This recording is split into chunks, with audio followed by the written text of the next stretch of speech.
2, 1, 2, 3, 4. Purlwise podcast, knitting all day. Let's look at it together. Purlwise podcast, stitch by stitch, we can make whatever.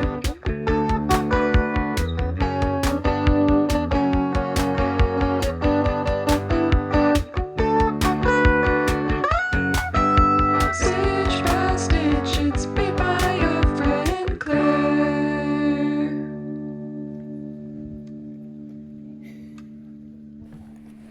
Hi, this is Claire, and I just wanted to come to you today with a little vlog from Twist Fibre Festival this past August. It's taken me a while to get all this footage together, but I hope you enjoy a little look at our visit. I'd never been to Twist before. It was in Saint-André-Avelin, which is about a 140-minute-ish drive from Montreal. I can't quite remember, but it wasn't far. So we drove down and got there at about 11, I think, something like that, 11:30, just in time for the sheepdog demonstration.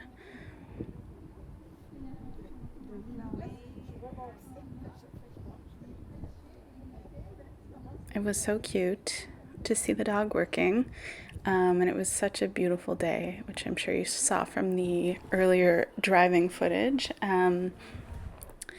And yeah, I'd never been to Twist before, and it was just a really, really nice time. So the only other Fibre festival I've been to is Knit City, as you've probably seen in my past little vlog, and it was really nice to experience an entirely new one. I was very lucky to have my friend Izzo filming for me again, so thank you, Izzo. Chloe's video will have 2 full minutes of sheep herding. This is the hill I will die on. I know, it's really cute. He's so little. None of us are blind.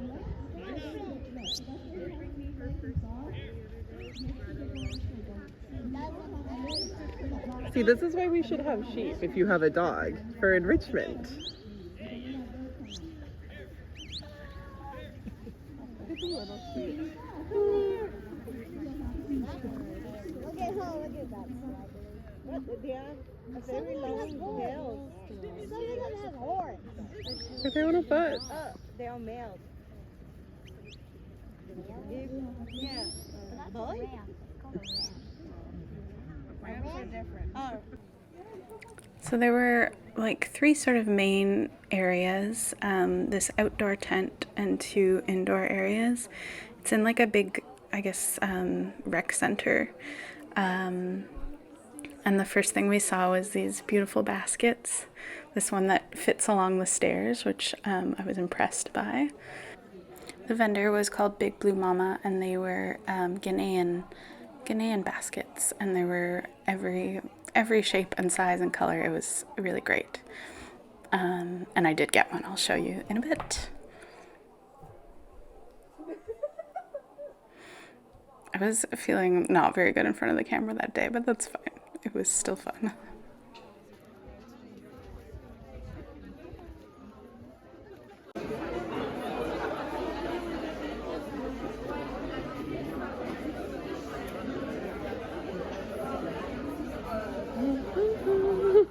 Sorry.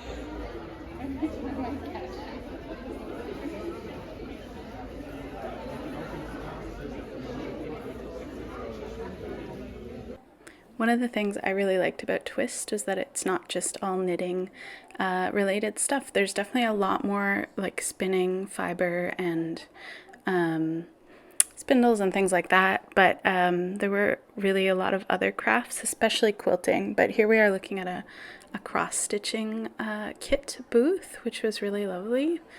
And we saw some beautiful, beautiful baskets, which I would have loved to buy, but I held myself back. And there was also some really lovely natural dyeing.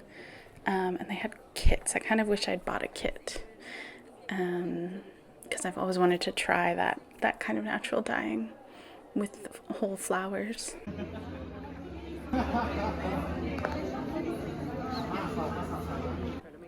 We spent a lot of time at this booth. It was Les Moutons de Richard, based in Saint-Justine de Newton, Quebec. And we come back here later, and I have something to show you that I bought there. How are you enjoying your time at Twist? I'm having a great time.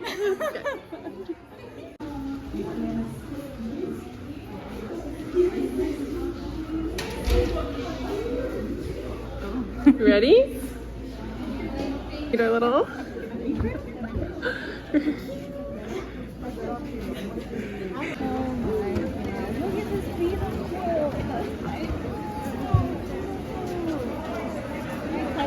Got a long arm quilting machine. She lives in Manitoba, but she was like, We spent a lot of time at Tamara Kate's booth, as you saw, the beautiful beetle quilt, which Izzo bought the pattern for, and these other insect quilts. They were so lovely.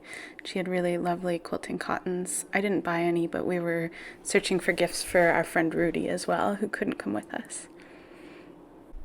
This was the beautiful Moose Hill Woodworks booth where I bought a spindle later. They were all so lovely. This is us again shopping for gifts for Rudy, who loves neons. So these buttons were perfect. I think they're Katrinkle's brand. I looked for them online and couldn't find them anywhere else, so I was a bit sad that I didn't buy any for myself as well.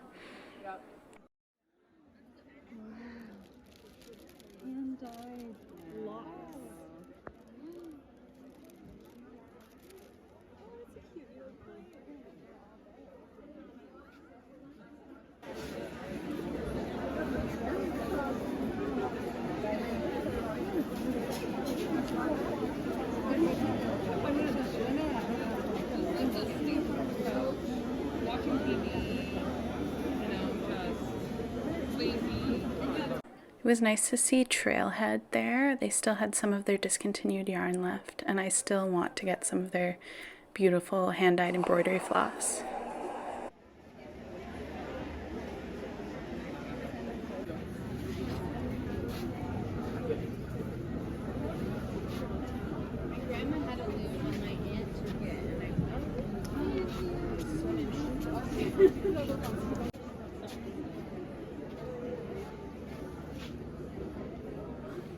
It was nice to see some looms and some weaving supplies too. I've never been a weaver, but maybe someday. Get more shots of the stuff and less of me. I was being really difficult that day, so sorry again, and thank you to Izzo. We spent a lot of time talking to the woman who runs Lee Stone Farms, and we're really hoping to go visit maybe in November. I think she said they have an open farm day, or there's like a farm crawl in her area. She has these lovely baby doll sheep, and this really interesting project of turning waste yarn into these pellets for gardening.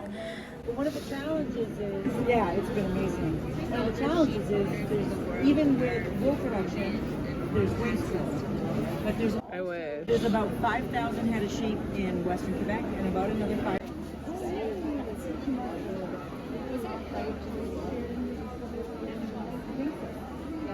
They've appeared on my TikTok now. There was really just so much to see. It was overwhelming. This is Atelier Bay, a Montreal-based maker.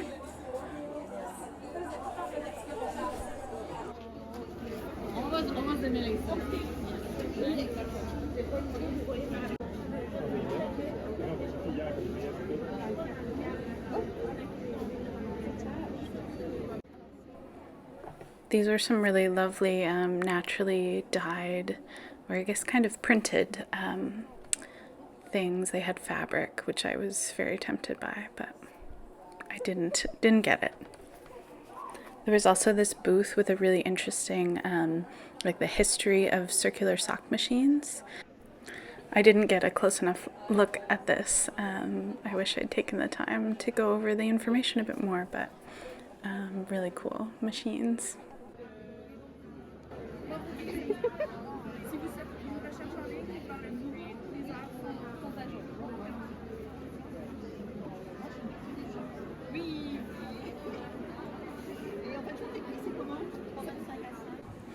This booth had a lot of really lovely hand spun yarn and lots of fiber.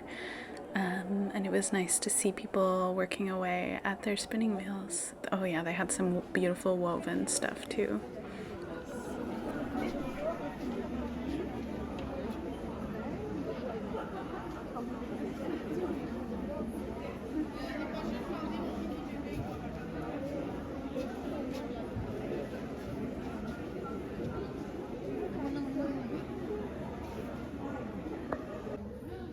Okay, haul number 2.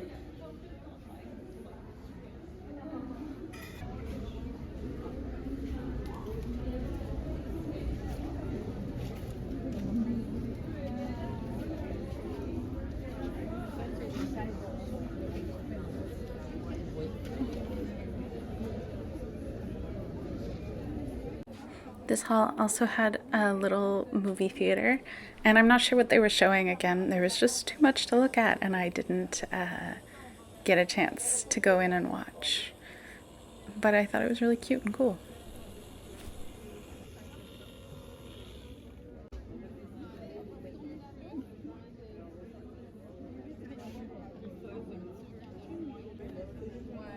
I spent a lot of time in Urso's beautiful booth, and they were right next to this bag maker who had amazing leatherwork bags and little pouches and things for your notions.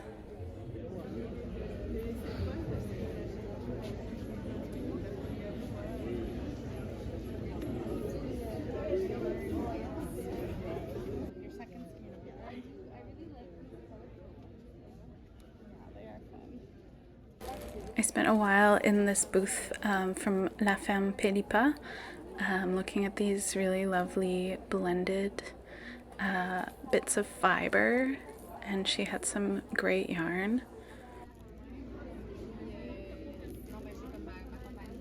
I think I'm gonna buy this.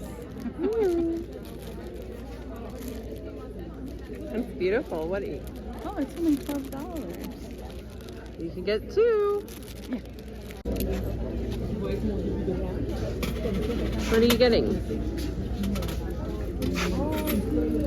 Vraiment belle. Oh oui, tellement. C'est votre ferme avec les... Oui, c'est mes chefs cashmere goat and the Icelandic sheep. Oui, c'est 20% cashmere, comme ça. Et puis sinon, proche de Québec. There were so many cute bags and cute little notions. It would have been impossible to choose any, so I didn't get anything in that vein, but really fun to look at.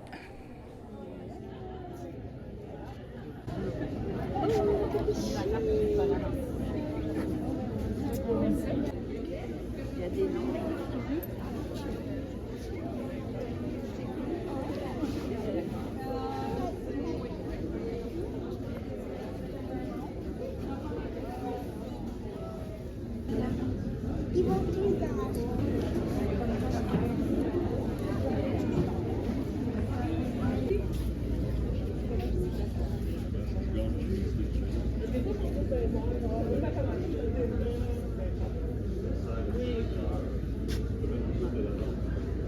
I have so much felt at home, but every time I see it, I'm like, oh.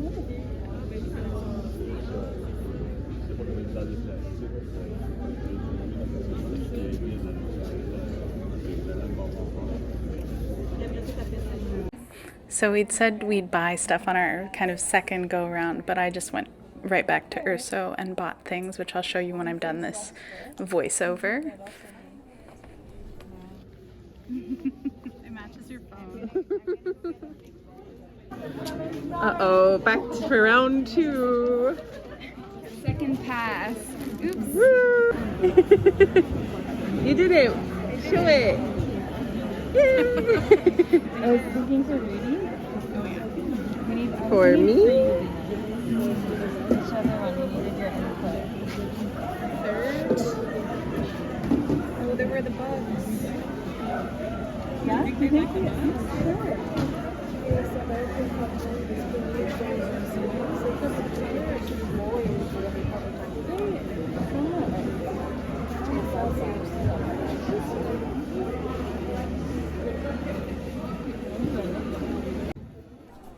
There was definitely a lot more fiber here than at Knit City, and it was all pretty tempting because I just bought the spindle, which I already have a spindle, but I wanted a second one. So yeah, I was sort of restrained in my fiber purchasing, but in the future would love to buy more.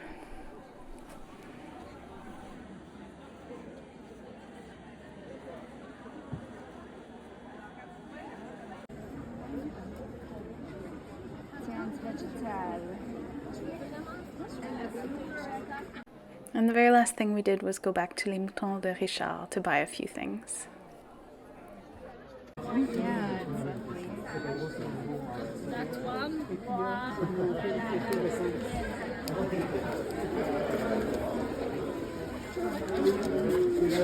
Okay, hi. I hope you enjoyed taking that little trip to Twist with us. It was really fun, and I think the footage is, I hope, pretty fun. I'm going to try and do this fast, but I wanted to show you a little bit more up close the stuff that I bought. It's just that it's like 40 degrees today, and I had to turn off the air conditioner, which is right here, to do this. So I'm a little like glowy, but I am wearing my rib lace raglan by James N. Watts. I finally wove in the ends, and it's knit in Trailhead Yarns Cabot Trail, which, as you notice, we went to the Trailhead Yarns booth at Twist, and I don't think they have any Cabot Trail left. I don't think I noticed any, but this was the special Knit City color. So I have all my stuff here in this basket, and this was not the first thing I bought, but the first thing I decided to buy from Big Blue Mama. And I've always wanted one of these little shallow baskets, and I've been keeping it here on this shelf beside this other basket, and it looks really nice. But I think the real first thing I bought was that fiber from La Ferme Pelipa, which you can see here. I just really love the brown with the pink. There's quite a bit of yellow in it, and it is quite, I will say, it feels a little dirty, but I'm not that, yeah, I'm new to spinning, and I think I might be having an easier time if it was a bit more scoured, but it's really nice. I really like the smell. It just like smells like a barn, and I started spinning it pretty much as soon as I got home on my new Turkish spindle. And I think it's looking cute. So you can see when I was recording the voiceover, somebody started mowing a lawn, which like the lawns on my street are like 2 meters square. So whatever, you need a lawnmower for that, I guess. But I started spinning while I was waiting for them to stop, and then I broke it. But okay. Yeah, so I think it's going okay. I think maybe also working with a blend like this has been a little bit trickier than it might have been with just one kind of fiber, but I'm managing. I wish it wasn't so hot right now. I thought I was doing okay, but I don't know. It's no good. It's September 5th today. And I need to film this because I'm leaving to go to BC tomorrow, so I really wanted to show you what I got, and I've been trying to do it for weeks. So that was the first thing, and maybe the last thing that I bought was the Turkish spindle. I have been wanting a second spindle for a little while, and I liked the idea of a Turkish spindle. And I don't have the tag, I don't think. Which is too bad. I forget what kind of wood the spindle is, but it's been a couple weeks, so it's gone missing. But they were really lovely spindles, and I don't know if Moose Hill sells online, but worth checking out to see if they do. So yeah, I just really love this. I think actually I was thinking I might bring this and the Fibre to BC with me because I kind of haven't been spinning it as much because of how dirty it is. Like there just is some vegetable matter that like falls out onto my rug, which I don't love. And I think it would be good to spin outside. And I think it would be nice to do that where I'm headed in Gibson's. So we'll see. I think I will have room to pack that. Although I worry about crushing the spindle, but oh yeah, there's this cute little wood burned moose. Yeah, really lovely. So I'm hoping I can spin up that Fibre and then move on to my next Fibre that I bought, which you saw in the video, but I'll show you more in detail, which is this amazing braid from Urso. And this is all Corriedale. It's 100 grams. And the color is called Ernestine Lily. And yeah, I don't know. It's not my usual color scheme. But I was just really drawn to this one. And I like the vibrancy of it. And I'm excited to start spinning it. I think it will be really fun. So yeah, this has just been living in a Ziploc to keep it safe. So the other thing I bought at Urso was this beautiful skein of their Petite Face Bleue base, which it says Filet au Canada. Maybe that means spun? I don't know what filet is in this context. So it's 80% untreated BFL and 20% nylon. And I had been talking about this base with Mackenzie from M to the Third because I was asking her about other non-superwash nylon sock blends, which I've been wanting to try more just for their durability. And it's so pretty. The colorway is called Eau de Rose, so rose water.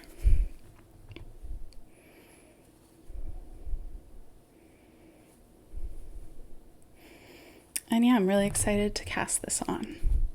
I've been trying to decide what socks I will make, but I think I'll probably just do another pair of DRK everyday socks, just because I don't really trust any other sock pattern to fit as well at this point. So yeah, that was my Urso purchases, which I think look really nice together. And the last thing that I got, I feel like I did a pretty good job of being restrained and not buying too much, though I wanted to. I went into it knowing, though, that I didn't want to buy any sweater quantities or anything. And I didn't really see anything, although maybe some Mouton de Richard yarn would have been nice in a sweater quantity, but I knew I wanted to get a spindle, and I knew that I wanted to get a little bit of fiber, something with a bit of color that would maybe keep my interest more than the undyed like white Corriedale I'd been trying to spin previously, which is just actually back here with my other Ashford like beginner kind of spindle, which has been going okay. But yeah, I just wasn't feeling that excited about that. So I'm happy with those things. But yeah, I went back at the end and got this single skein from the Mouton de Richard. It's 50% wool, 50% mohair. And I think he had the sheep and the Angora goats on his farm, but I can't quite remember. Cute label. Love farm yarn. It says it's 163 meters and 145 grams. So I'm not really sure what I'm going to do with this. It's so hard to figure out what to do with a single skein. But one reason I didn't buy more was that I felt like I had bought enough. And there wasn't really another skein with this same like marled look to it. It was really kind of stood out from the other skeins that he had of a similar weight. So I just grabbed this one. One thing I'm thinking, I've always wanted to make a little like keyhole scarf.